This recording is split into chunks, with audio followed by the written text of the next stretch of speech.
On attend que vous installez pour qu'on commence.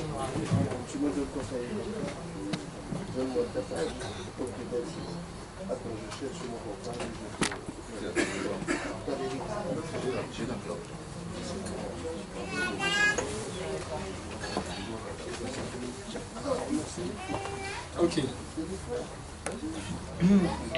On va... C'est un plaisir pour moi de présenter le Cheikh Mouti Amédi.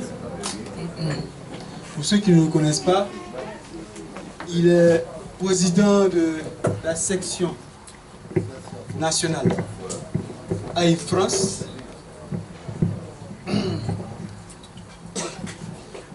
Il est pleinement engagé au point de vue afrocentrique. Il est celui qui dirige les cultes du Mulukowa. Voilà, il a tout dit. Voilà. Donc c'est un homme averti, voilà, il va nous entretenir sur le menticide. Voilà. Donc sur ce, je vais laisser la parole. Peut-être tout le monde. Alors, selon la tradition, hein, je demanderai avant de m'exprimer l'autorisation de prendre la parole auprès de mes anciens. Donc, doyen Demba qui est ici, qui est notre doyen donc, de la section, je te demanderai donc, la permission de prendre la parole avant. Je te remercie. Merci. Alors, écoutez, ça s'enchaîne bien parce que le Séchiterou vous a parlé donc de l'afrocentricité. La sœur est tombée vous a cité donc le fameux Bobby Eugene Wright, donc, qui a écrit l'essai sur la psychologie du psychopathe. Voilà. Et donc j'enchaîne avec le menticide. Qu'est-ce que c'est que le menticide? Il faut savoir que ici, chacun d'entre nous, chacune d'entre nous, chacun d'entre nous a été victime d'un mal. On peut se dire conscient, averti, on se tient droit, éveillé, tout ce qu'on veut. On a tous été victimes d'un même mal. Voilà. D'un même mal, d'un même crime. Parce qu'il s'agit bien d'un crime, que l'on peut appeler le menticide.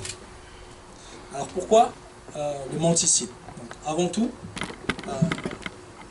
est-ce que vous reconnaissez l'image qui est derrière? Donc ça, c'est une image qui a été produite par une organisation suisse qui s'appelle Caneter, et à qui je rends hommage d'ailleurs, parce qu'ils font un énorme travail. Est-ce que vous reconnaissez le haut de cette image? Oui. Exactement, voilà. Ça vient du film Matrix. Vous avez la pilule bleue et la pilule rouge. Ici en bas, ça résume bien la situation. Hein. Vous voyez donc une sœur et un frère. Une sœur qui lève les yeux vers le haut, donc, qui regarde vers le haut. Et ici, donc, est écrit donc, africain, l'identité, la philosophie, la culture. Libérez votre esprit, soyez vous-même. Et donc vous avez bien sûr des symboles endogènes, hein, qui viennent de notre culture. Et à côté, donc, vous avez un frère qui se gratte la tête, qui se tient la tête. Voilà.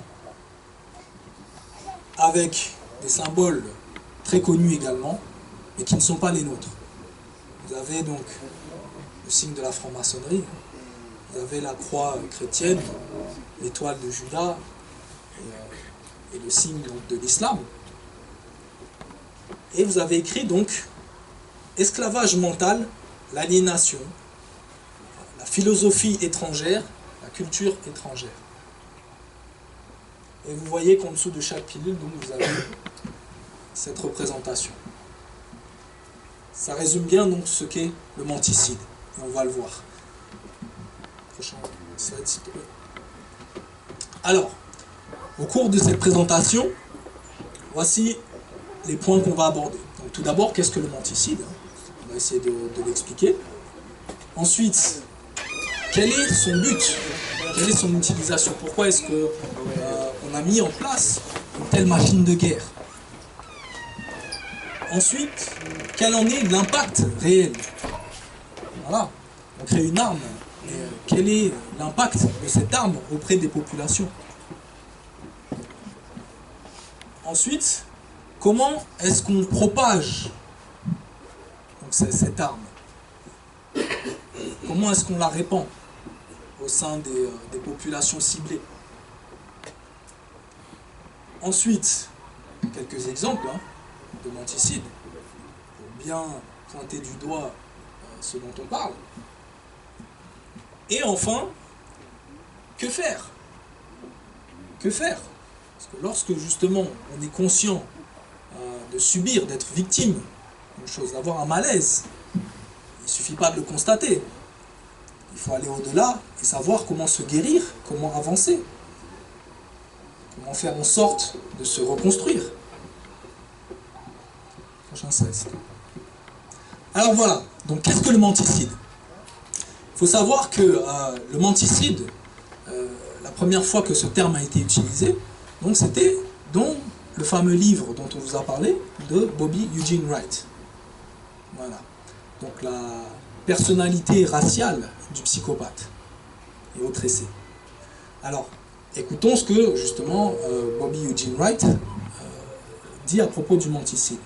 Donc le menticide est le viol silencieux de l'esprit collectif d'un peuple par la pénétration et la perpétuation d'une culture étrangère, de valeurs, d'un système de croyances ou d'idées dans le but de détruire ce groupe ou afin de l'instrumentaliser sur un plan politique. Voilà sa définition. C'est quelque chose que beaucoup d'entre nous sommes conscients. Sinon, peu d'entre nous ne seraient là aujourd'hui. Décortiquons le mot menticide. On utilise la langue française. Essayons de voir ce que signifie ce mot, les sources. On a icide. Lorsqu'on parle de cide, génocide, etc., on sait que ça référence à un meurtre. Voilà, homicide, génocide, infanticide, toute une liste de cides. Et on a menticide. Menticide, c'est le mental. Ou ça peut être le mensonge. Donc on assassine le mental par le mensonge. Voilà la définition du menticide. Prochain slide, s'il te plaît. Alors, pourquoi utilise-t-on le menticide? Pourquoi est-ce qu'on a mis en place cette arme de destruction? Bobby Eugene Wright dit « La méthode du menticide consiste à contrôler le comportement de la victime à travers le contrôle mental. » Donc avant, nous avions donc des populations étrangères qui venaient chez nous et qui faisaient des rapes. Ils venaient dans les villages, ils prenaient nos sœurs, nos mères, nos frères, nos pères, etc. qu'ils emmenaient chez eux, qu'ils déportaient, et ensuite ils en faisaient des esclaves. Ils ont vu que les populations ne sont pas dociles, ne se laissent pas faire. Et ça a donné lieu à de nombreuses guerres, de nombreuses révoltes. Il ne faut pas croire le mensonge, encore une fois, un menticide qui veut que l'homme noir est docile et s'est laissé faire. C'est faux. Nous avons toute une liste d'illustres ancêtres qui se sont soulevés et par les armes même ont su gagner leur liberté, ou du moins un certain temps. Voilà. Prochain slide. Cheikh Anta Diop disait « Il faut savoir que l'adversaire vous tue intellectuellement, il vous tue moralement avant de vous tuer physiquement. Mais c'est de cette manière que l'on a supprimé des groupes entiers. On vous nie en tant qu'être moral, on vous nie en tant qu'être culturel, on ferme les yeux, on ne voit pas les évidences. On compte sur votre complexe, votre aliénation, sur le conditionnement, les réflexes de subordination et sur tant d'autres facteurs de ce genre. Et si nous ne savons pas nous émanciper d'une telle situation par nos propres moyens, alors il n'y a pas de salut. On mène contre nous le combat le plus violent même que celui qui a conduit à la disparition de certaines espèces. Il faut justement que votre sagacité intellectuelle aille jusque-là. Cheikh Anta Diop. Donc on parle de la même chose. Cheikh Anta Diop, qui précédait dans son livre Bobby Eugene Wright, ne parlait pas de menticide, mais il avait déjà ciblé le problème, parce qu'il en était déjà conscient. D'ailleurs, une petite parenthèse, on a parlé donc de l'afrocentricité. Il faut savoir qu'il y a 4 sources de l'afrocentricité. L'afrocentricité est une théorie qui s'est basée sur une évolution de ce qui avait été fait au préalable. Et donc, il y a 4 notions antérieures à l'afrocentricité. La première, on peut citer donc peut-être le garvéisme. La deuxième, c'est la négritude, d'où justement Cheikh Anta Diop, Aimé Césaire, etc. étaient des gens qui, enfin c'était leur époque, c'était leur combat de la négritude. Ensuite, on a la Kaweda. La Kaweda, dont on pourra parler une autre fois, qui a été mise en place par... j'ai un trou de mémoire. Karenga, voilà. Molena Karenga aux États-Unis. Hein. Donc j'ai dit la négritude, la Kaweda, j'ai parlé du garvéisme, et le quatrième... les études diopiennes, voilà, merci, c'est super. Voilà, les études diopiennes, d'ailleurs, justement, c'est pour ça que j'en parlais. Et donc, voilà, et donc, on en est là. Donc, Cheikh Anta Diop, justement, avait déjà ciblé le problème. Et on va voir, justement, quelle est la relation avec l'afrocentricité. Prochain slide. Donc, voilà, quel est l'impact sur les peuples kamites? On parlait d'avant. Voilà ce qui se passait avant. Donc les étrangers venaient chez nous avec des armes qui nous mettaient sur la tempe pour nous soumettre. Mais ils ont vu que c'était dangereux. Et d'ailleurs, quand on parle de l'abolition de l'esclavage en disant ben voilà, ils ont gentiment libéré les esclaves et gentiment aboli l'esclavage, c'est faux. Qu'est-ce qui a mené à l'abolition de l'esclavage? C'est justement toutes ces révoltes qui faisaient en sorte que l'esclavage n'était plus rentable, tout simplement. Parce que les populations se soulevaient constamment. Ils commettaient enfin, ils se libéraient, donc ils tuaient leurs esclavagistes, ils prenaient leurs bateaux, ils détruisaient leurs marchandises. Tout ça, ça coûtait beaucoup d'argent. Et d'ailleurs, le fait qu'on ait indemnisé les propriétaires d'esclaves d'Haïti, plutôt que d'indemniser les esclaves eux-mêmes, libérés, ça veut tout dire. Voilà, c'était une action économique, c'était une perte économique qu'ils avaient subie, donc il fallait, voilà, c'était comme une assurance d'une entreprise qui leur paye leurs pertes. Voilà. Donc il fallait une nouvelle stratégie, une stratégie moins coûteuse. Voilà. Et donc ils ont mis en place le néocolonialisme. Et pour mettre en place le néocolonialisme, il faut justement une formule magique pour faire en sorte que les populations se soumettent elles-mêmes. Prochain slide. Oh merde. Pardon. Voilà. Donc, qu'est-ce qui se passe? Qu'est-ce qui se passe? Quelles sont les conséquences du menticide? Est-ce que quelqu'un connaît ce... Stéphane Voilà. Stéphane Tiki. C'est une sommité. Est-ce que quelqu'un ne connaît pas Stéphane Tiki? Non? Alors pour ceux qui ne connaissent pas ce frère ici présent, Stéphane Tiki était l'ex-président de la jeunesse UMP sous Sarkozy. Donc c'était ce fameux frère qui allait à la télévision, à la radio, etc. et qui osait dire tout haut qu'il y avait trop d'immigrés en France. Voilà. Trop de sans-papiers. Et un jour, on s'est aperçu que ce fameux frère n'avait lui-même pas ses papiers. Il faut l'applaudir quand même. Voilà. Avec son sourire, Non, faut l'applaudir, il est fort. auprès de son maître. Ça, vous voyez, c'est un pur produit du menticide. À côté là-bas, est-ce que quelqu'un reconnaît cette... J'arrive plus. Je ne sais même pas si on peut l'appeler une sœur encore, parce que donc c'est Lil Kim. Voilà. C'est Lil Kim.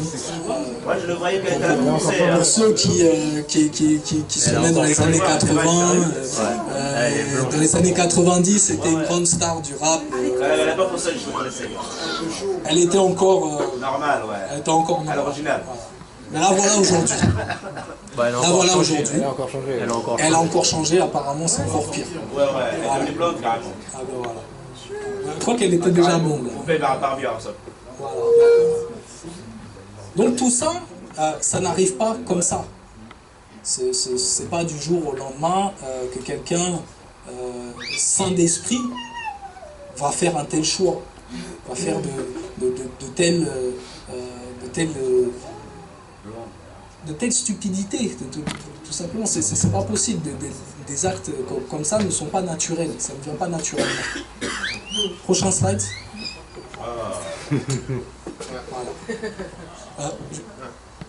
Est-ce qu'on n'a pas sauté non, c'est bon.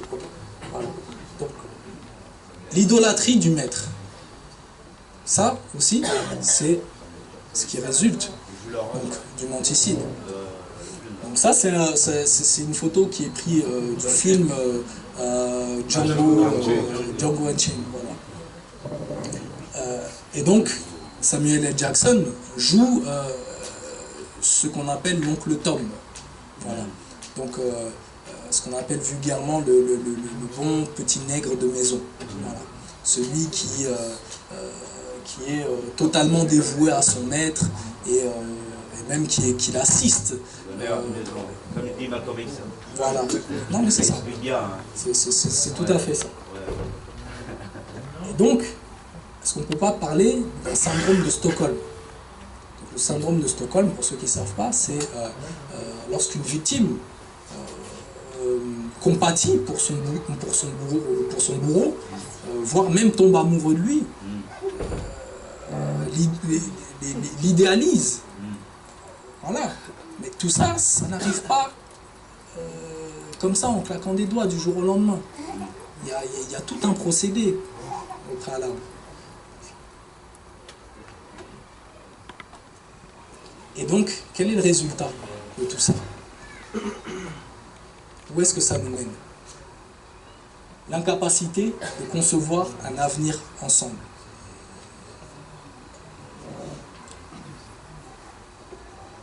Ici, nous avons Patrice Emery Lumumba, notre illustre ancêtre, lors de son arrestation au Katanga. Il disait: si je meurs demain, c'est parce qu'un blanc aura armé un noir. Il savait que son ennemi premier n'était pas le colon lui-même, mais son propre frère, qui était victime de ce syndrome, victime du menticide, et donc qui œuvrait en faveur de l'ennemi. L'ennemi le plus néfaste n'est pas celui que l'on a en face, c'est celui qui nous ressemble, qui se tient à nos côtés. Voilà tout le danger et l'importance de l'impact négatif du menticide. Ici, on a notre illustre ancêtre encore. Est-ce que tout le monde connaît ce frère sur la droite? Frantz Fanon. Frantz Fanon, il disait « Chaque génération doit, dans une relative opacité, découvrir sa mission, la remplir ou la trahir. » Ça, c'était ça. Il était d'une certaine génération. Maintenant, si je vous demande à vous aujourd'hui, quelle est notre mission? Puisque justement, il nous en parle. Quelle est notre mission à nous? Est-ce que quelqu'un aurait une réponse? Je n'ai souhaité. S'engager pour la Renaissance. C'est la Renaissance avec nos valeurs, nos cultures, nos références, et puis être nous-mêmes. Je vais surtout retenir le premier mot que tu as dit. Agir. Agir. Voilà. Agir en fonction des connaissances que nos ancêtres nous ont transmises. Beaucoup cherchent encore à se limiter à la production de travaux intellectuels. Mais très peu cherchent justement à appliquer ces notions, ces connaissances-là que nous avons. Donc on a l'impression qu'on est dans une constante recherche, dans une constante recherche intellectuelle, mais que rien ne change parce qu'on n'applique pas ce qu'on nous dit. Maintenant, si je vous dis qu'on a des connaissances dans tous les domaines, les ancêtres ont écrit des tas de livres sur tous les sujets, absolument tout. Nous, notre défi à nous, en fonction de ce qu'on sait, en fonction de ce qu'on apprend, c'est de l'appliquer. Si on est conscient de choses comme ça, de choses comme on a vu au préalable, alors effectivement, nous devons agir. Et comme disait le Sechitérou en premier, il faut agir sur soi-même. Chacun doit faire un travail sur soi. Ça commence par là. Prochain set. Et il me semble qu'il manque des passages, des textes.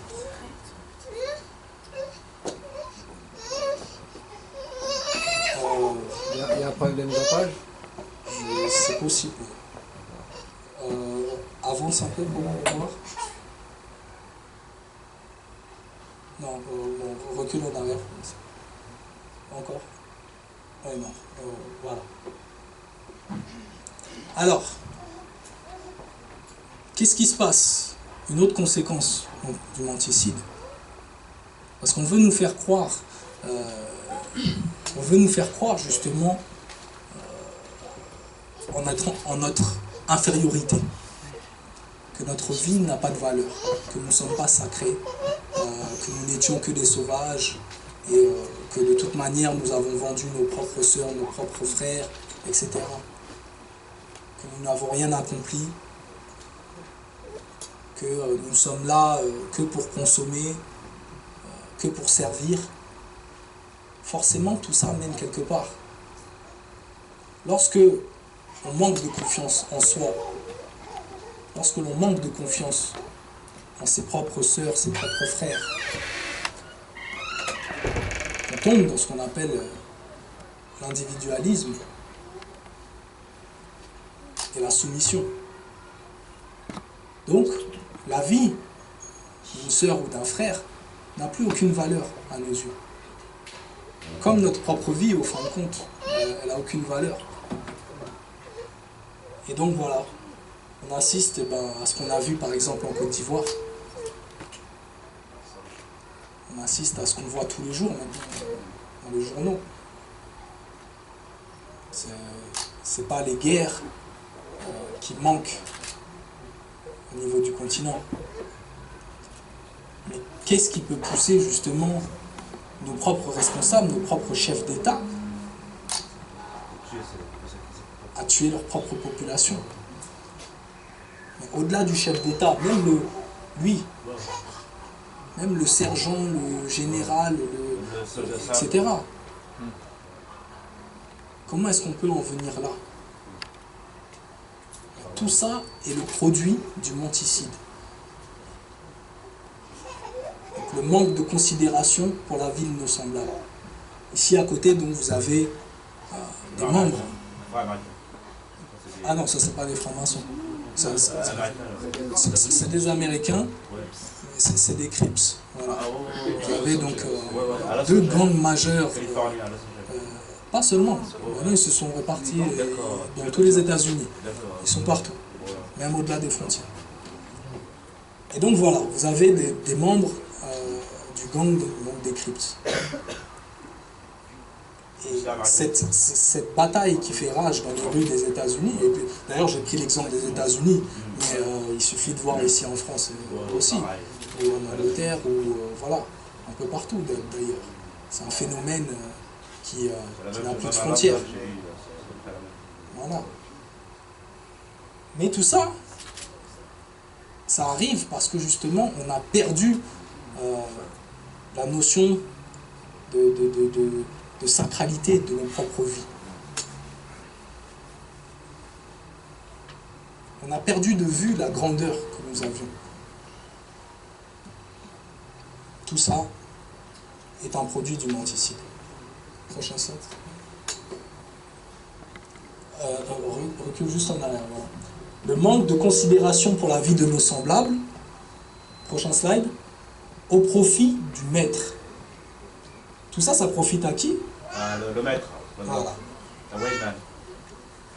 Et je dis bien le maître. The white man. Parce que ceux qui sont victimes du menticide sont victimes de l'emprise de quelqu'un. Donc pour eux, c'est bien leur maître. Moi, c'est pas mon maître. Parce que je suis conscient de ça. Donc j'essaie tant bien que mal de m'en libérer. Je me révolte contre mon bourreau. Il y en a certains, pour eux, sciemment ou inconsciemment, ils se soumettent. Non, certes, il ne faut pas jeter la pierre. D'ailleurs, c'était Malcolm X qui disait ne soyez pas si pressés à jeter la pierre sur votre frère ou sur votre sœur. Fut un temps où toi-même tu ne savais pas ce que tu sais aujourd'hui. Comme disait le Séchiterou, on avance chacun à notre rythme.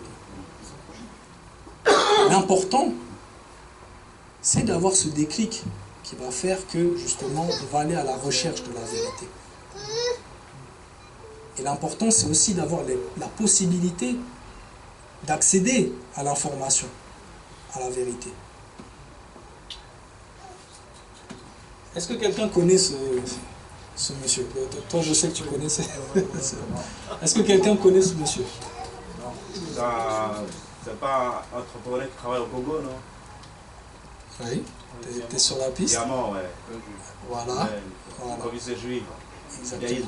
Alors, vous avez en face de vous un des plus grands ennemis de l'Afrique. Un des plus gros fléaux de l'Afrique. Sioniste. Aussi. Mais surtout, alors c'est Dan Gertler. Retenez bien ce nom. Dan Gertler. C'est lui qui a vraiment le Congo. C'est lui qui a le monopole du marché du diamant au Congo aujourd'hui. C'est lui qui, avec ses mafias, etc., et avec, bien sûr, la permission du président, du président Kabila, et d'ailleurs ça date, pour la parenthèse, depuis son père, parce qu'il faut savoir une chose, c'est qu'il n'est pas arrivé comme ça sur le marché en disant oui. Il a passé un accord avec le père Kabila, Nzé Kabila, qui était un grand homme, hein, que beaucoup d'entre nous respectons, parce qu'il a chassé Mobutu du pouvoir. Mais il a passé un accord avec cette personne-là contre des armes. Donc c'est lui qui a armé le père pour pouvoir faire avancer la rébellion et reprendre le pouvoir. Mais depuis, il s'est installé dans le pays et il continue donc à faire son business avec Laurent Désiré Kabila aujourd'hui. Voilà. Joseph Kabila. Laurent Désiré Kabila, c'était le père, justement. Voilà. Donc Dan Gertler est responsable de milliers de morts, de milliers d'atrocités au Congo. Et aujourd'hui, cette personne-là est intouchable. Moi, si je veux aller dans mon pays, parce que je suis congolais, aujourd'hui, il me faut un visa. Parce qu'on est un des seuls pays, enfin un des rares pays qui n'autorise pas la double nationalité. Donc moi-même, il me faut un visa pour aller chez moi. Lui, il n'en a pas besoin. C'est comme un Somalien. Lui, il n'en a pas besoin. Il est traité comme un roi. Voilà. Dan Gertler, rappelez-vous de sa tête. Et d'ailleurs, on en a parlé très récemment avec les Panama Papers. Ils ont retrouvé justement des filières qui l'entretenaient justement pour blanchir l'argent. Donc voilà. Et à côté, vous avez, voilà, hein, vous avez une image qui parle d'elle-même. Hein. Voilà, on a donc... je vous demande de lever et d'applaudir notre préparat Tamamazana. Ainsi que les enfants. Et le frère Hazard.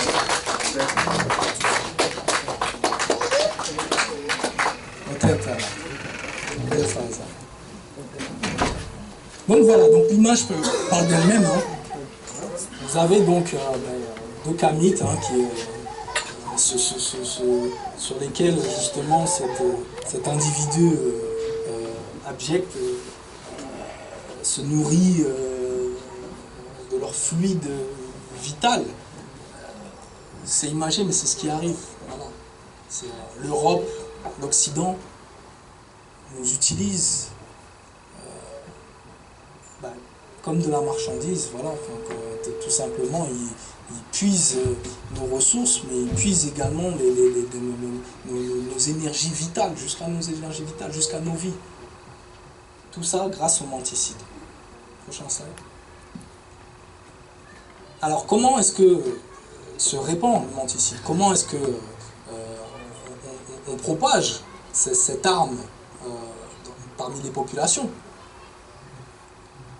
Bobby Wright, Eugene Wright, disait donc le menticide utilise systématiquement les institutions qui projettent des images, des valeurs, des croyances et des opinions, créant une illusion que la victime prend pour la réalité, jusqu'à atteindre un point de non-retour.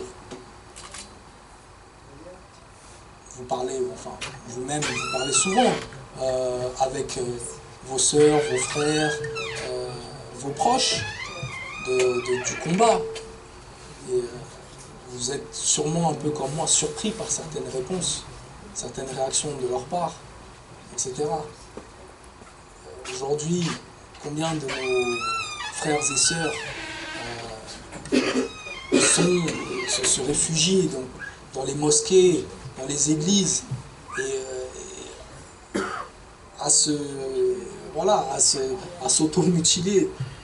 C'est de l'automutilation, c'est l'automutilation mentale, mais ils ferment les yeux, c'est impossible de les faire revenir à la réalité. Parce qu'ils ont dépassé un point de non-retour. On leur a tellement mis des choses dans la tête qui sont devenus donc l'oncle Tom qu'on a vu un peu avant.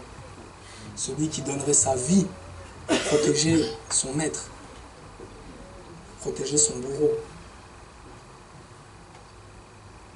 Prochain slide. Donc voilà les méthodes de dissémination du menticide. Des choses qui peuvent paraître anodines comme ça. Souvent on passe à côté. C'est la répétition du martèlement, etc. par les images qui font que petit à petit on sombre dans cette maladie. On a tous regardé Disney, on voit Disney quand on était petit. Voilà, ça c'est quelque chose que, en tout cas, ma génération, on a beaucoup vu. Pour ceux qui sont fans, par exemple, de dessins animés comme Tom et Jerry, Bugs Bunny, des choses comme ça. Je ne sais pas si vous, voilà, les ours dans le nez, etc. C'est des choses qu'on a beaucoup vues. Et encore aujourd'hui, on en voit encore des choses. Mais il faut savoir bien ouvrir les yeux et bien décortiquer les images également. Ici, à côté, je ne sais pas si vous voyez où vous êtes, mais on a une poupée qui était en vente jusqu'à très récemment. Hein.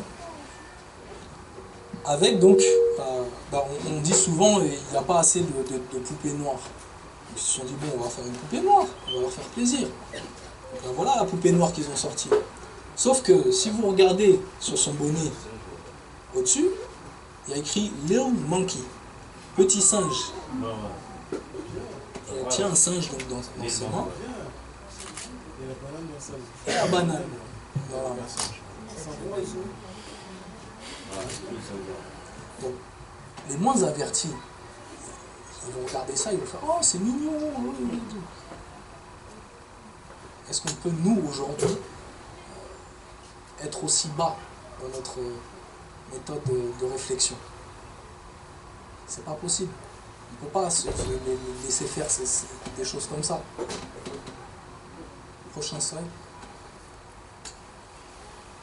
L'éducation. On a parlé des médias, mais l'éducation. On sait, Chiteru, justement, on parlait de l'éducation. On disait qu'on n'est pas forcément éduqué lorsqu'on va à l'école. D'ailleurs, notre père Hat pourra vous en dire beaucoup là-dessus. Mais par exemple, on est tous allés à l'école. On a tous vu cette carte géographique. Moi, j'ai appris seulement très récemment, il y a peut-être 2 ou 3 ans, que cette carte-là était fausse. C'est même pas seulement le fait de l'avoir à l'envers ou pas. Voilà, les dimensions sont fausses. Pourquoi faire une telle chose? Pourquoi fausser les dimensions des pays sur la carte du monde? Voilà. Essayons peut-être on va se mettre dans leur peau et essayer de les défendre. Pourquoi faire une chose comme ça? Là, tu les attaques. Mais je pense aussi On peut pas. La peur aussi. Pour Peut-être la peur. La peur. La peur d'être en dessous, D'être insignifiant. Voilà, exactement. Peut-être. Parce que si vous regardez notre carte, bon, c'est vrai. C'est vrai qu'il y a une chose dont le frère a parlé. Bon, une première chose, c'est que nos ancêtres voyaient la carte dans ce sens-là. Voilà. Pour eux, et d'ailleurs c'est pas pour rien qu'on parle de Basse et Haute Égypte, donc la Basse Égypte étant plus au nord, selon nous, voilà, et la Haute Égypte étant plus au sud. Parce que pour eux, ils voyaient justement la carte dans ce sens-là. Donc ça, c'était le nord pour eux, et ça, c'était le sud. Donc, pourquoi est-ce qu'on doit reprendre les standards de nos ennemis? On a nos propres standards, on avait des cartes, on se situait dans l'espace et dans le temps, etc. Ça, c'est notre carte à nous. Mais après, pour revenir sur ce qu'on disait sur les dimensions, effectivement, lorsque vous regardez les vraies dimensions, vous voyez que l'Europe, eh ben, elle est insignifiante. Elle est insignifiante dans la carte du monde. Voilà. UK, ça fait seulement ça. Vous avez tout le reste du monde. Donc c'est pour se donner de la valeur. C'est pour se donner de la valeur, pour entretenir le mythe de supériorité. Voilà pourquoi. Et on a tous avalé cette carte. Il faut s'en guérir, tout simplement. Et ici à côté on a quoi? Donc on a une photo qui date de l'époque coloniale, avec une bonne sœur, une mauvaise sœur.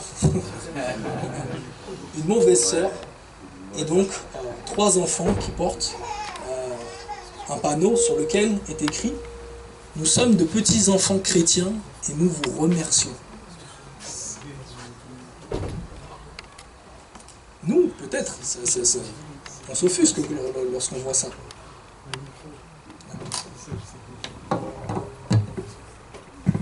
Ça va mieux comme ça? Alors, nous sommes de petits enfants chrétiens et nous vous remercions. Nous, on s'offusque quand on voit ça. Mais allez demander à certains de vos parents quel sentiment ils ont dans ça. Oh, c'est mignon, c'est beau, ils verront pas le mal. Parce qu'ils ont été victimes du menticide. ils ont atteint un point de non-retour. Prochain slide. On parlait justement de religion. Voilà. Vous avez donc ici une photo. Donc ça, il me semble que c'est en Papouasie. Il porte la Vierge. Ici, donc ça doit être des évangélistes américains aux États-Unis, comme on en voit tous les jours. Et ici, donc, une peinture de l'époque coloniale, etc. Avec écrit en dessous, quand l'envahisseur, l'occupant, vous rend honteux de votre histoire et de votre culture, il n'a pas besoin d'aucun mur de prison et d'aucune chaîne pour vous tenir. C'est le néocolonialisme dont on parlait.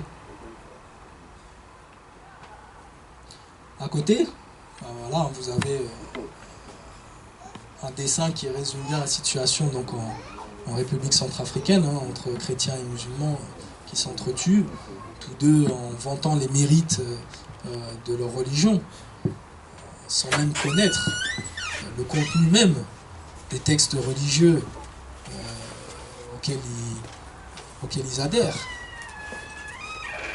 Religion d'amour, excusez-moi pour avoir étudié quand même la Bible, que ce soit l'Ancien ou le Nouveau Testament, il n'y a pas beaucoup d'amour dedans.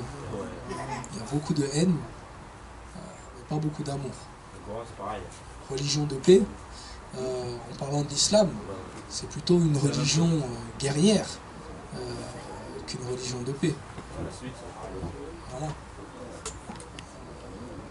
Voilà.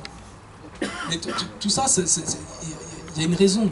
La religion chrétienne a été mise en place pour pouvoir soumettre les gens dans la joue gauche, lorsqu'on te frappe la joue droite. Et la religion musulmane a été créée pour conquérir et dominer par la force. Donc on a deux stratégies différentes, mais qui mènent au final à la domination, à la soumission. Voilà. Ce qui n'a rien à voir avec notre concept notre concept spirituel. Ici, donc, vous avez deux images. Et donc, il y a écrit « La dissimulation, la falsification, la destruction de toute parcelle de vérité remettant en question le mensonge répandu. » Donc ça, c'est aussi une méthode de propagation du menticide. Parce que vous pouvez mentir, mais lorsque la personne à qui vous mentez a l'évidence en face d'elle, votre mensonge n'aura aucune valeur. Par contre, si vous lui mentez et que vous dissimulez l'évidence, vous la cachez, dans ce cas-là, votre mensonge aura toute l'importance, tout l'impact que votre ennemi va vouloir. Et c'est ce qui s'est passé. Vous savez, vous-même, vous avez entendu les histoires donc, de Napoléon en Égypte, mais je pense que ce n'est pas le seul à avoir essayé de dissimuler la nature kamite du patrimoine historique égyptien. Lorsque l'on casse systématiquement les nez, lorsque l'on blanchit les peintures, lorsqu'on recherche des origines sémitiques, asiatiques ou autres, extraterrestres au peuple égyptien, il y a quelque chose qui... Enfin, c'est un mensonge qui nous semble flagrant à nous aujourd'hui. Mais lorsque l'on dissimule justement toutes les vérités, on peut y croire finalement à ce mensonge-là. D'ailleurs, une petite parenthèse, mais est-ce que vous savez qu'on vient très récemment, enfin je l'ai appris très récemment du moins, que l'on vient de découvrir justement le secret, le fameux secret des pyramides, de la construction des pyramides. Vous savez que beaucoup justement ont voulu nier donc, cette nature kamite de la civilisation égyptienne, en disant que c'était forcément des esclaves qui avaient construit les pyramides, en disant que les Africains de toute façon n'étaient pas assez développés pour déplacer des pierres comme ça, etc. Or qu'on a trouvé très récemment une formule chimique mise en place par Imhotep lui-même et qui a tout simplement donné la vérité sur toutes les constructions des pyramides. En fin de compte, il ne déplaçait pas des blocs de pierre, il faisait une sorte de ciment, tout simplement, du ciment avec une formule chimique. Il faisait du ciment qui transportait dans des seaux, qui mettait dans des moules superposés pour faire les pierres directement. Comme le ciment qu'on a aujourd'hui. Sauf que c'était du ciment à base de calcaire, à base de pierre, etc. Donc il n'y a jamais eu besoin d'esclaves, il n'y a jamais eu besoin d'une grande manœuvre, main-d'œuvre ou quoi que ce soit pour construire les pyramides. C'était tout simplement de la chimie, la connaissance de la nature, etc., qui nous a permis de construire ces pyramides. Et aujourd'hui, on a la preuve, on appelle ça donc la méthode Harikat. Harikat, voilà. Donc, qu'on ne nous bassine plus avec des histoires d'extraterrestres, des histoires d'esclaves, etc. On sait maintenant. Et on sait que ça s'est fait dès les premières pyramides. La pyramide de Saqqara, justement, a été construite de cette manière-là, ainsi que les autres. Donc c'est des pyramides qui ne sont plus sur le territoire, soi-disant, de l'Afrique blanche ou quoi que ce soit. Voilà. Et ici, vous avez quoi? Vous avez, voilà, Tombouctou au Mali, etc. Donc c'est ce qui s'est passé aussi assez récemment, où les islamistes, quand ils ont pris une certaine partie du territoire, se sont rués sur tous les vestiges archéologiques qu'ils ont trouvés, en prétendant que c'était haram, donc que c'était voilà, que c'était mauvais, que c'était péché, que c'était le diable. Et ils les ont détruits. Mais c'est pas pour rien. C'est pas pour rien. C'est pas réellement parce que c'est haram ou quoi que ce soit. C'est parce que ça les dérange dans leurs mensonges. C'est une évidence de la grandeur de notre peuple, de la grandeur intellectuelle et de nos contributions justement à l'histoire, à la civilisation, etc. que pour remplacer cette évidence par le mensonge, il faut forcément tout détruire. Donc ils se sont pressés de détruire les mausolées, détruire les bibliothèques, détruire les livres, etc. Faire ce que nos ennemis n'ont pas su entièrement faire lors de l'incendie de la bibliothèque d'Alexandrie. Voilà. Donc c'est la poursuite de la destruction voilà, de l'évidence même, du patrimoine, de notre patrimoine, de l'évidence même. Prochain slide. Alors, quelques exemples justement de menticides, des exemples flagrants. Donc, on a parlé de l'origine kamite de la civilisation, et la question donc, de l'origine noire de l'Égypte antique. Donc, on parle souvent justement, on dit que oui, c'est vrai, l'humanité, enfin l'Afrique c'est le berceau de l'humanité. Ça même les locodèrmes le disent, il n'y a pas de problème. Mais par contre, ils ont du mal à dire que l'Afrique est le berceau de la civilisation. Ça, c'est plus dur à leur faire dire. Et c'est pour ça que souvent, ça me passe un peu le cœur de voir mes sœurs et mes frères dire oui, mais l'Afrique, c'est le berceau de l'humanité, et ils sont fiers. Le berceau de l'humanité, oui, il faut bien que l'humanité se sorte de quelque part, mais est-ce qu'il y a vraiment une fierté de dire que l'Afrique est le berceau de l'humanité? C'est quelque chose, c'est un processus naturel. C'est un processus naturel, donc en gros, c'est pas quelque chose qu'on a réalisé nous, c'est quelque chose qui nous est arrivé tout simplement. Mais on ne peut pas être fier de quelque chose que l'on est naturellement. On on est fier de ce qu'on devient et de ce qu'on accomplit. Donc moi, je préfère justement entendre mes sœurs et mes frères dire l'Afrique est le berceau de la civilisation. Parce que ça, c'est quelque chose. Ça, c'est quelque chose qu'on a fait, qu'on a réalisé, qu'on a apporté à l'humanité entière. Et si aujourd'hui, l'humanité est ce qu'elle est, je ne sais pas si c'est une bonne chose de dire ça, mais c'est en partie grâce à nous. Voilà.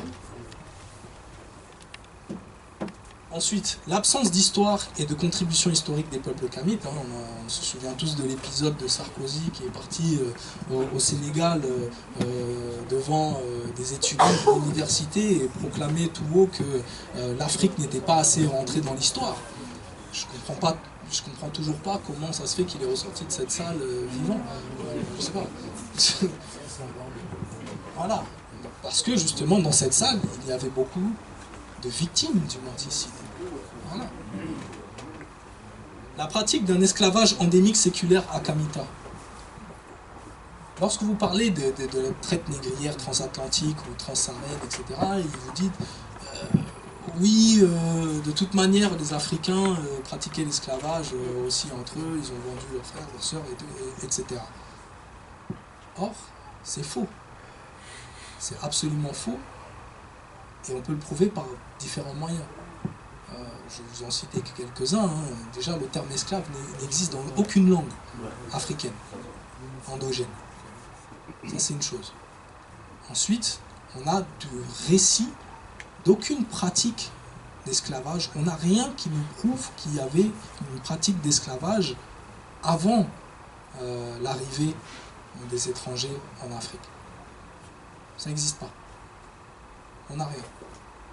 Donc on ne peut pas prétendre quelque chose sans avoir de preuves concrètes à avancer. C'est pas possible. Sinon on peut dire tout ce qu'on veut sur n'importe quoi. Voilà. Non, l'esclavage n'existait pas en Afrique avant l'arrivée des étrangers sur nos terres. La supériorité de la race blanche et sa volonté civilisatrice bienfaisante. On vous parle aujourd'hui de mondialisation, d'universalisme, etc. Mais qu'est-ce que ça cache? La mondialisation, enfin,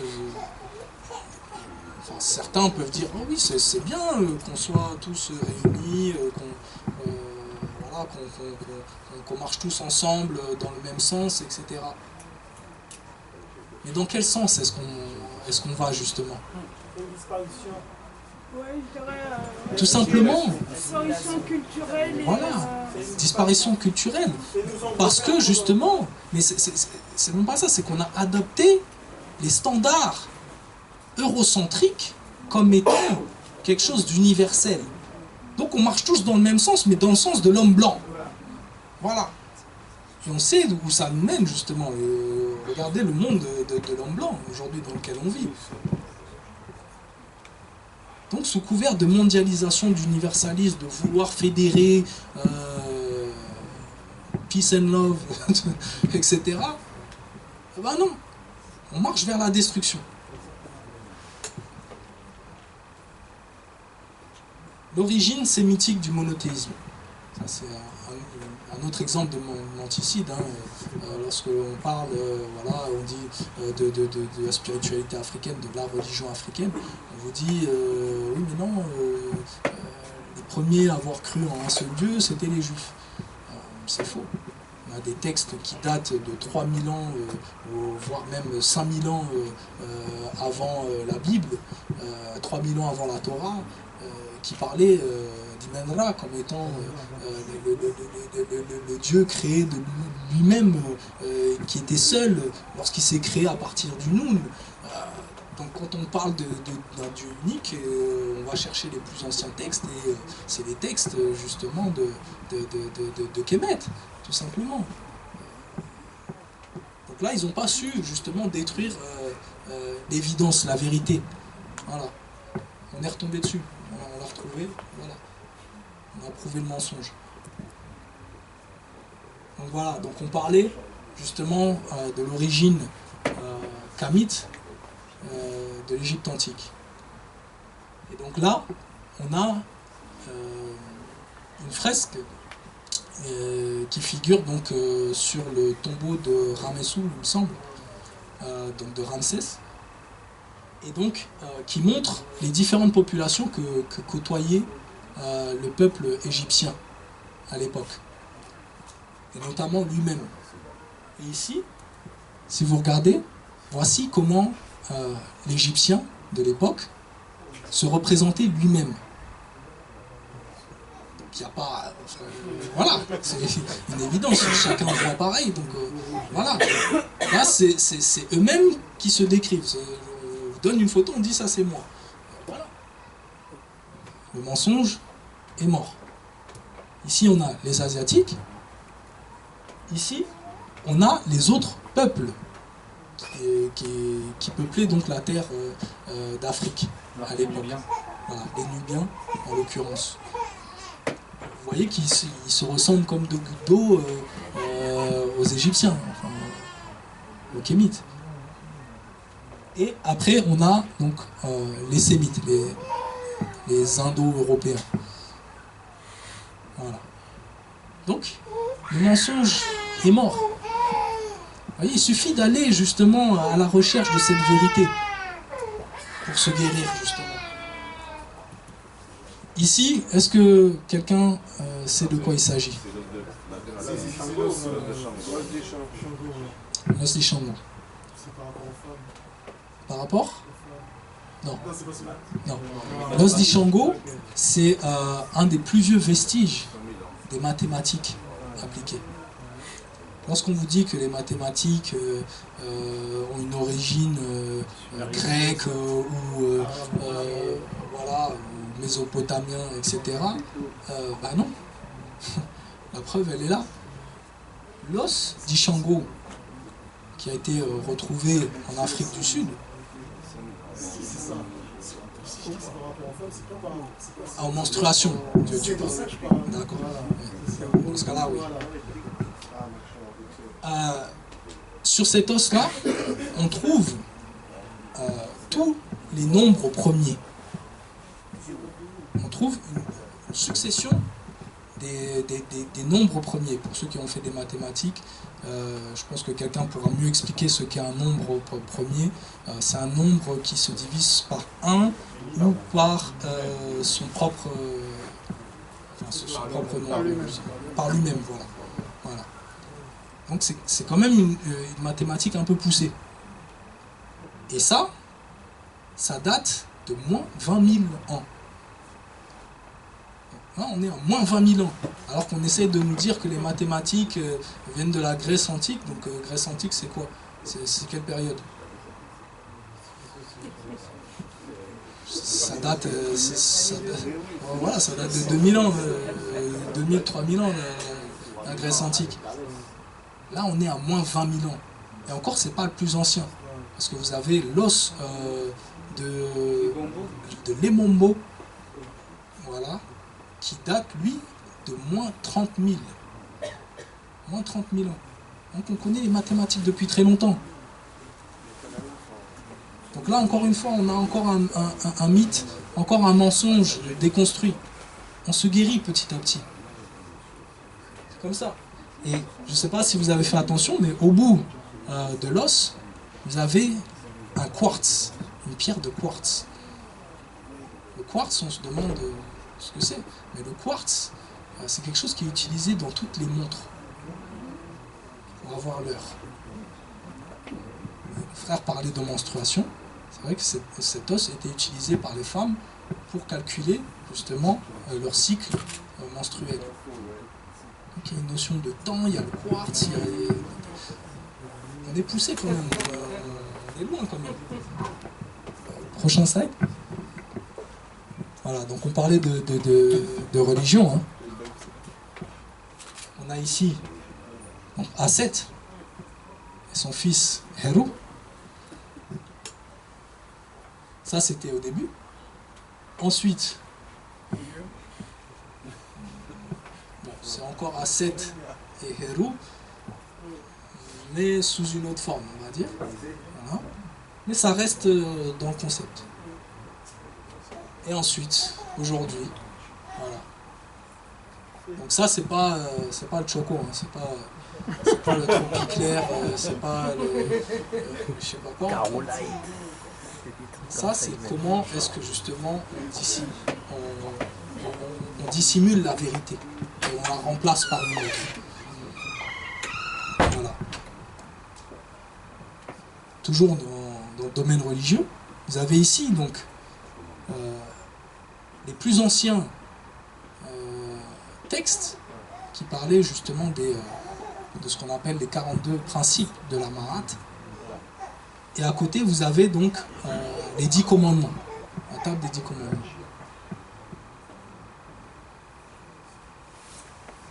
Nous, on en avait 42. Ce n'était pas des commandements, c'était des principes. Donc on vous indiquait le chemin à suivre. À vous de le suivre ou pas. Et à côté, on a dit, bon, 42 ça fait beaucoup, on n'est pas aussi sage, nous, on va s'en prendre 10. On va s'en prendre 10, et par contre, vous allez les suivre. Si vous ne les suivez pas, en enfer pour l'éternité, voire même vous allez subir l'enfer sur terre avant d'aller en enfer pour l'éternité. Parce qu'on va vous torturer, on va vous faire toutes les misères du monde avant que vous allez subir encore un enfer. Voilà. Donc, encore une fois, on a la vérité, elle est là. Prochain slide. On a la source. L'imposition du calendrier grégorien et du modèle du découpage de l'heure occidentale. Donc, le calendrier grégorien, on parle aujourd'hui de 2015, on est en 2015, on est le 12 juin 2015. Là, 2016. Là, encore une fois, on reprend les standards, la méthode de pensée, la méthode de voir de nos bourreaux. Donc on a attendu l'homme blanc ou les autres pour se situer dans le temps. Faux. C'est faux. On a notre propre calendrier. Même si aujourd'hui il est un peu controversé parce que il date d'une certaine époque, donc on ne sait plus exactement à quelle date correspond quoi. Mais c'est quelque chose, c'est un travail qui peut être fait assez simplement, hein, pour ceux qui s'y connaissent, c'est quelque chose qui est très accessible. Donc le calendrier grégorien, c'est pas que, en plus, déjà le nôtre, qui est le calendrier nilotique, hein, qui est le plus ancien déjà de l'histoire, mais qui était aussi le plus correct, le plus précis, pourquoi ne pas le réutiliser tout simplement? Est-ce qu'on doit toujours vivre à travers les autres? Ou est-ce qu'on peut être nous-mêmes? Tout simplement. Mais ça, beaucoup de gens connaissent cette problématique du calendrier grégorien. Par contre, pas beaucoup de gens connaissent la problématique de l'heure. Parce que, même chose, l'heure avec laquelle on fonctionne aujourd'hui n'est pas notre heure. Pour nous, le jour, logiquement, ça commence à partir de quand? À partir de quel moment de la journée? Ah, c'est minuit? Non. Ça, c'est... En Éthiopie... Ça, c'est comme on fonctionne aujourd'hui. En Éthiopie, la journée, elle commence quand le soleil s'est levé. Mais c'est pas qu'en Éthiopie. Je parle de ce que je connais. Aujourd'hui, si vous allez en Afrique, dans certains pays, notamment au Kenya et juste en bas du Kenya. Ouganda? Non. Tanzanie? Oui, etc. L'heure qu'on vous donne, c'est que la journée commence lorsque le soleil se lève. Voilà. Donc, lorsqu'on parle, nous, de minuit, enfin de 0 heure, pour nous, ici, c'est 6 heures du matin. À peu près, c'est quand le soleil se lève. Et donc, en Tanzanie, lorsque vous allez acheter un billet de train, etc., si vous voulez partir à 6 heures du soir, ne dites pas 18 heures. Parce que sinon, vous allez partir à minuit. Vous voyez, c'est décalé. C'est logique. Le jour, on parle de jour. Ça a une notion avec le soleil. C'est la journée, le jour. Donc c'est quand le soleil se lève que la journée commence. Pourquoi situer le début de la journée au moment où le soleil est à l'opposé de la Terre et le plus loin possible? Il y a quelque chose de malsain. Il y a quelque chose de malsain dans cette méthode de pensée, etc. D'ailleurs, dans la plupart des langues africaines, pour dire le jour, on dit le soleil. Hein. Voilà. Si vous remarquez. Hein. Pour dire le jour, on dit le soleil. En Bambara, on dit Xlé. On dit le soleil. Voilà. En Maninka, en Peul, on dit pareil, Nang. Et là, je leur mets au défi de vouloir cacher cette vérité. Vous voyez, là, on a quand même un cas où on a l'évidence devant nous. On sait que le jour commence lorsque le soleil se lève, mais on continue à dire qu'il commence à minuit. Donc, on a un problème. On a un problème. L'origine grecque de la philosophie. Ça, on en a parlé. On ne va pas s'étendre dessus. On sait que nos anciens ont produit de magnifiques textes philosophiques bien avant tous les soi-disant penseurs grecs aujourd'hui. D'ailleurs, ils allaient même apprendre la philosophie en Égypte, donc, en Afrique. L'occultation des inventeurs kamites.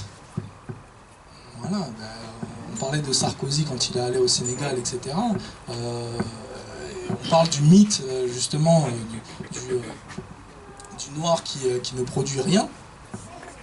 C'est sûr, si vous ne savez pas ce que vos ancêtres, ce que vos frères et sœurs ont construit, ont mis au point, ont apporté à l'humanité, vous n'allez jamais savoir quelle grandeur vous pouvez avoir. Lorsque l'on sait, par exemple, que des choses aussi simples que, par exemple, l'ascenseur ont été inventés par des sœurs ou des frères, voilà. Ou alors on peut parler de la lumière, voilà. D'ailleurs, prochain slide. Voilà, on parlait de la lumière. Ici, on a Lewis Howard Latimer, l'inventeur de la lumière. De la lumière, donc de l'ampoule. Du filament de carbone aussi. Parce que si c'est juste l'enveloppe de verre, non, ça existait déjà avant. La révolution, c'était de créer une lampe électrique à longue durée. Et donc c'est Lewis Howard Latimer qui a inventé l'ampoule que l'on connaît aujourd'hui. Donc il faut arrêter de nous bassiner avec n'importe quoi. On parlait donc tout à l'heure de philosophie. Voilà, Imhotep. Imhotep, 2700 avant le blondinet. 2700 avant. Et Hippocrate, celui à qui on donne l'invention de la médecine, ça date seulement de 460. Ouais. C'est des évidences comme ça, il suffit d'aller chercher, C'est pour ça que l'éducation est très importante, parce que en fait, toutes les vérités sont à notre portée. Il faut pouvoir justement la répandre et la mettre à la portée de chacun. On parlait du calendrier, voici notre calendrier à nous. Un calendrier avec 12 mois de 30 jours, 30 jours, donc c'est 3 semaines de 10 jours, avec une période de transit de 5 jours, à chaque fin d'année. 3 saisons, saison de l'inondation, de la germination et de la sécheresse, avec les mois. Notre calendrier était là, il existe depuis très longtemps.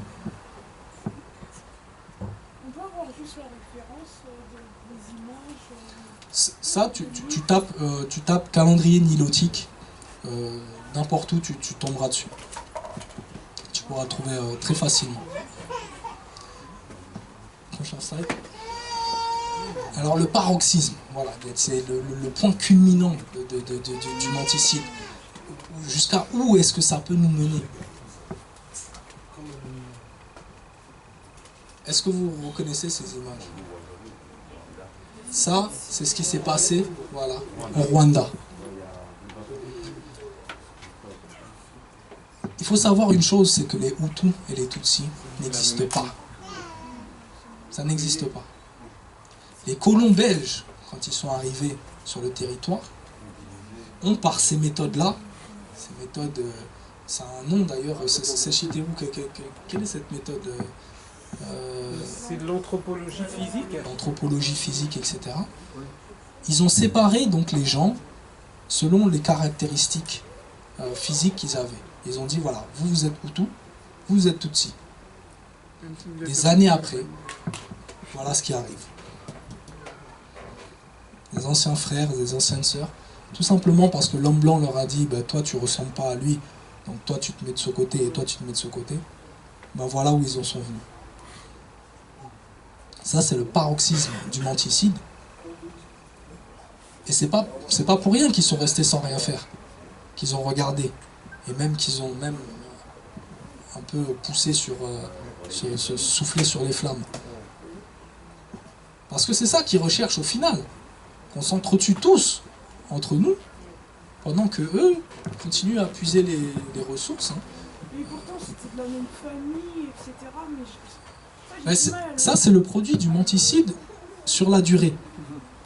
Voilà. C'est sur la durée. Donc ça a un impact qui n'est pas négligeable. Et aujourd'hui, lorsque l'on regarde la télé, lorsqu'on va à l'école, etc., il faut faire attention à toutes ces choses-là. Parce que voilà où ça peut nous mener. Des petites choses anodines, et ben voilà où ça peut nous mener. Prochain slide. Etc. Parce qu'il y en a beaucoup. Hein. Alors, qu'est-ce qu'on fait? Qu'est-ce qu'on fait? On sait tout ça. On sait que on connaît les méthodes d'aliénation, on connaît comment ils le propagent, on connaît leur plan, on connaît ce qu'ils veulent faire, hein, leur but, etc. Qu'est-ce qu'on fait? Thomas Sankara, il disait, il faut proclamer qu'il ne peut y avoir de salut pour nos peuples que si nous tournons radicalement le dos à tous les modèles que tous les charlatans de même acabit ont essayé de nous vendre 20 années durant. Il ne saurait y avoir pour nous de salut en dehors de ce refus-là. Pas de développement en dehors de cette rupture-là. Il faut ranimer la confiance du peuple en lui-même, en lui rappelant qu'il a été grand hier, et donc peut-être peut l'être encore aujourd'hui, et demain fonder l'espoir. Thomas Sankara était conscient de ça. Il dit 20 ans pour lui c'était 20 ans, parce qu'il voyait la période coloniale de son propre pays, etc. Mais il faut savoir que le menticide date depuis des siècles et des siècles. Depuis même que les Hyksos sont arrivés sur le territoire de Kemet, le menticide était déjà en route. Donc c'est quelque chose, c'est une arme d'ailleurs qu'on apprend, hein, les militaires apprennent ça, stratégie militaire, etc. Faire en sorte justement que les peuples s'autodétruisent et se soumettent par leur propre gré, c'est pas quelque chose de nouveau. Il faut en être conscient de ça. Prochain slide. Voilà. Thomas Sankara disait qu'il faut une rupture totale. Nous avons la réponse en l'afrocentricité. On le sèche justement à parler juste avant. Alors, notre pérate qui est ici derrière, et donc qui est également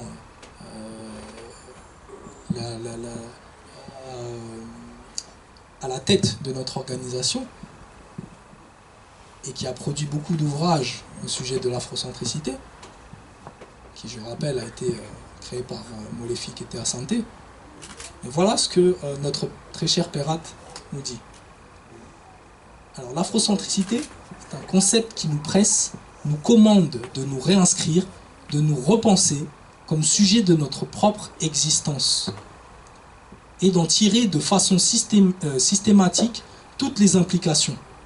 Il s'agit là d'une démarche profondément révolutionnaire qui assène un coup fatal à la prétention et à l'arrogance occidentale dans la mesure où elle n'exige rien de moins qu'une rupture épistémologique avec l'Occident et une reconstruction volontaire et consciente de nous-mêmes sur des bases africaines.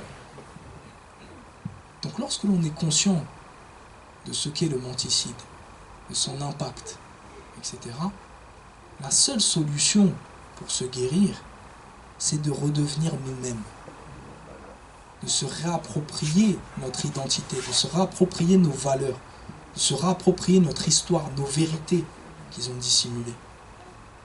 C'est le seul et unique moyen de se guérir contre le menticide. C'est le seul et unique. Il n'y a pas d'autre voie. Si nous ne faisons pas cela,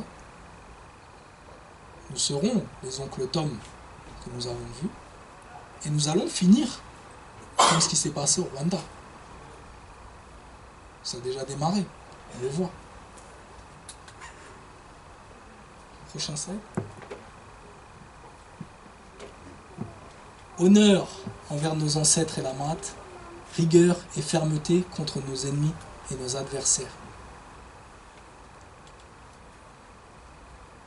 Certains d'entre vous l'ont peut-être entendu parce qu'on le prononce souvent lors de nos assemblées. Mais c'est pas pour rien. Honneur envers nos ancêtres et la Maat. Parce que justement, on honore nos ancêtres parce que ce sont nous-mêmes. Nous sommes eux, ils sont nous. Et lorsqu'on recherche justement à redevenir nous-mêmes, cette vérité que l'on nous a dissimulée, on ne peut que la trouver auprès de nos ancêtres et auprès de ce qu'ils nous ont légué. Dans un esprit de Mahat, dans un esprit de construction, dans un esprit d'équilibre, dans un esprit de justice, de vérité, d'égalité, d'équité. Alors c'est là notre nature. Si on honore nos ancêtres, mais qu'on ne suit pas la Mahat, on peut devenir nos propres ennemis. Honorons nos ancêtres, honorons la Mahat, et n'ayons aucune pitié pour nos ennemis, parce qu'ils n'en ont aucune pour nous.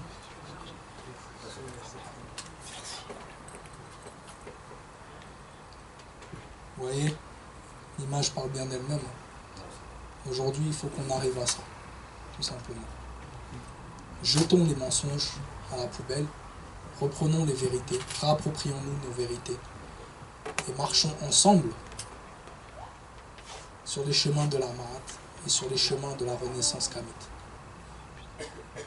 Voilà, c'était tout pour moi. Prochaine slide.